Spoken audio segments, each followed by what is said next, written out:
All right, more details have emerged in the sad story about the kid that jumped off the Royal Caribbean cruise ship just a few days ago. He's been identified as Leevon Parker. He's from Northport, Florida, and his dad and his family were there because his dad owns an AC company, and a wholesaler was having their 50th anniversary for all their contractors, so they invited them aboard.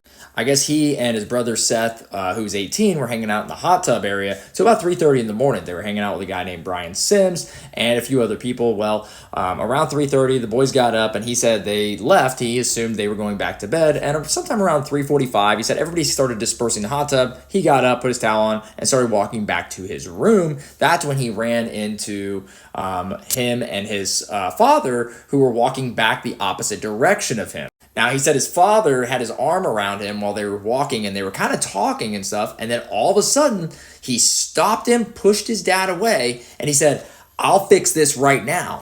And he sprinted and jumped out of the window here on the cruise ship.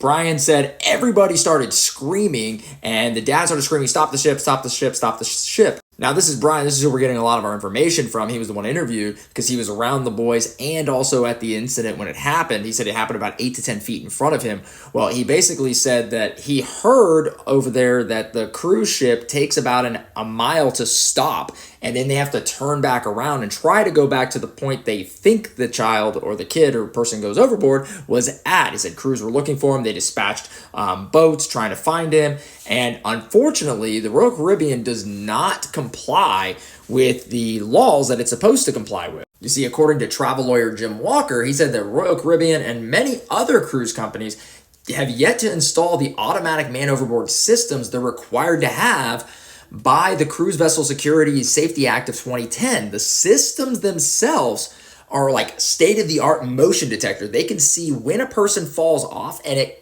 actually keeps an eye on the person while the cruise ship turns around to come and get them. It even has infrared so they can be used at nighttime, and it's all state-of-the-art technology that makes finding somebody very easy. He said without this, it's like finding a needle in a haystack. And sadly, this morning for him and his family, the Coast Guard suspended their search for him, and he unfortunately becomes another statistic of the 400 people that have fallen off of cruise ships in the last 30 years. Only 28% of them have ever been found.